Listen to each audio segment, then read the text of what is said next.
carita de pena, mi dulce amor. Me duele tanto el llanto.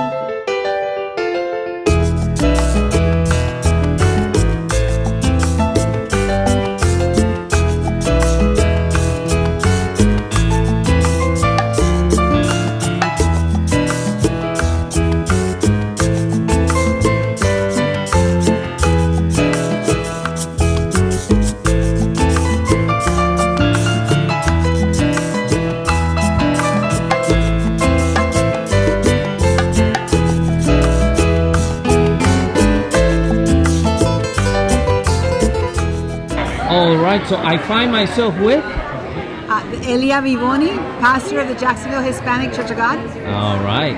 And you know, this Puerto Rican exhibition here is very interesting. As I noticed, I've been in this area 13 years, and I realize that more Puerto Ricans are starting to come, because Orlando is the second Puerto Rico right now. Yes. So now a lot of people are leaving the congestion of Orlando, coming to places that are just moving a little slower, not as so I find that this exhibition, Puerto Rican exhibition, where I see a lot of things of my childhood here, yes, with my aunts, my grandmothers, and all that. But what I found curious, you have a lot of documents. Yes. And I see a lot of them that have a lot of French names. What's behind that? Okay, well, let me explain. Mm-hmm. There are a lot of people who came from Corsica, a lot of men and families that came from Corsica to Puerto Rico. Now, this is the 1800s. So when they left Corsica is an island in the Mediterranean, and it's when these people emigrated looking for a fortune, looking for a new land, they found Puerto Rico and they loved it because it reminded them a lot of Corsica. It's an island, the mountains in the center, the ocean around, and so many became they settled. They settled in Puerto Rico. Many bought lands. A lot of them went into sugarcane, a lot of them into coffee, and especially in Yauco.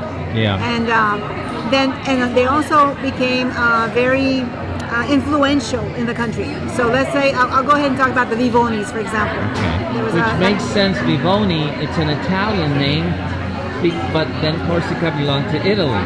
Right. So now they're French.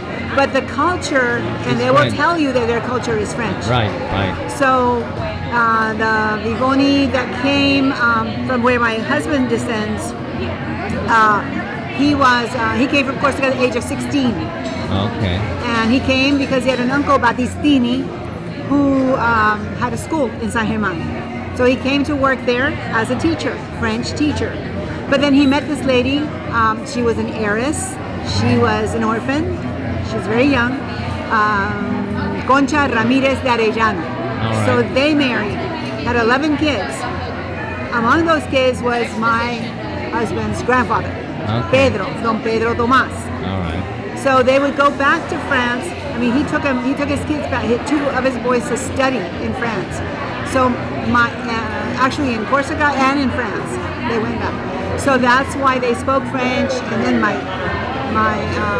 so Don Pedro married a German lady whose mother was French, okay. Josefina Bar. Right. So they had Joffre, and then the name, of course, Joffre. He was named Joffre for General Joffre, who helped during the Second World War because they were friends. Right. So the grandfather was friends with him, and so they had letters back and forth. Then they had Joffre, and then Joffre was the father of my husband and his brother Pierre. So my husband is Joffre Pascal. Okay. Ernest. Right. And then Pierre is Pierre Edmond Vivoni.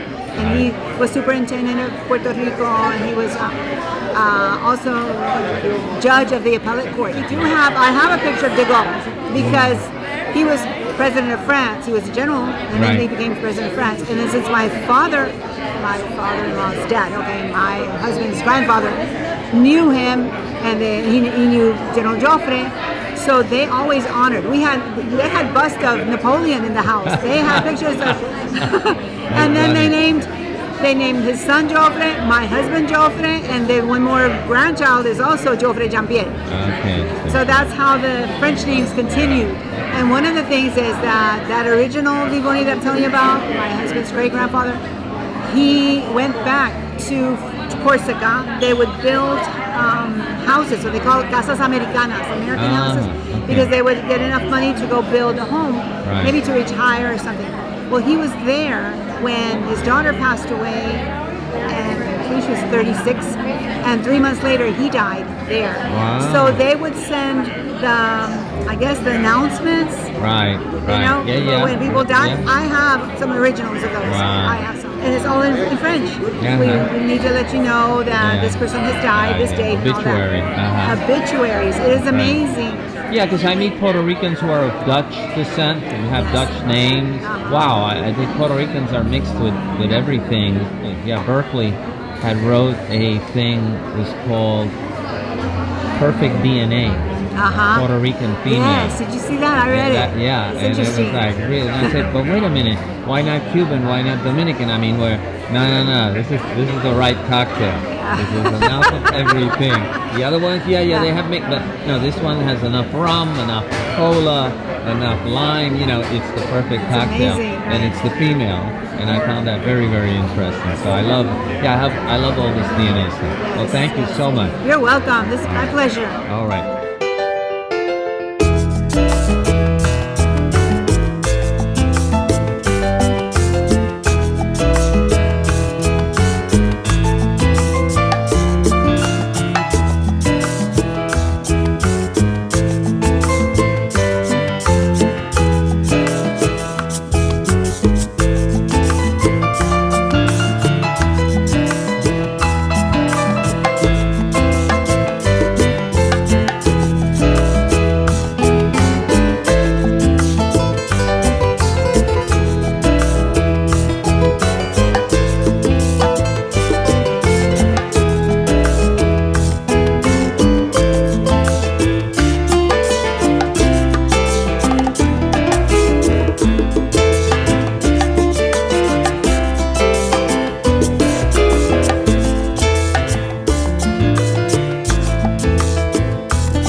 Find myself with Arlene Ortiz. Arlene Ortiz. And Arlene Ortiz has organized the first, let's call it Puerto Rican exhibition of culture and art here at Havana Jax on Atlantic Boulevard.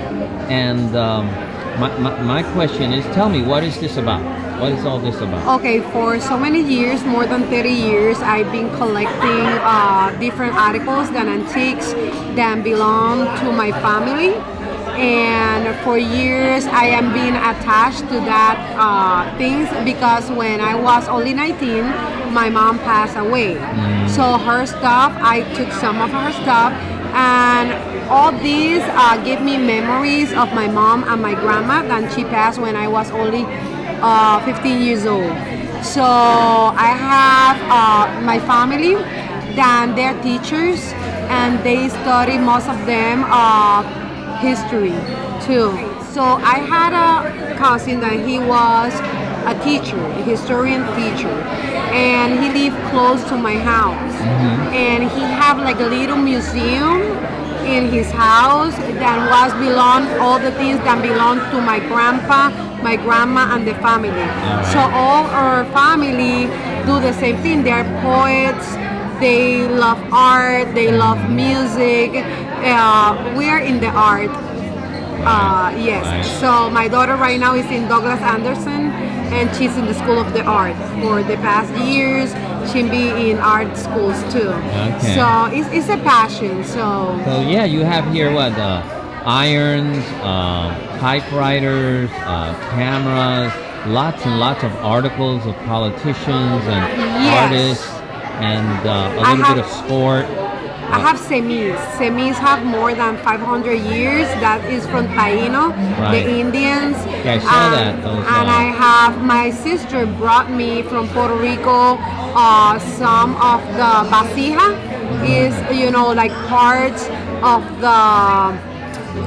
it's the ceramic they use to do For So those they of you who found- don't know what Taínos are, they're our original Indians, our Native Americans of the island. And the beautiful thing about the Indians of Puerto Rico, they was very submissive, and they loved to give to people. And they was not fighters. Right. They weren't was warrior-like. very no. There was no warriors. They was very pacific, and that is why I think we are like that. That we love to give, and we like parties and all that stuff because we're happy. We're happy people. Yeah, yeah. Well, thank you so much. Hopefully there'll be another one next year. Yes. And we'll see. We'll see. Thank you so much. I really appreciate it.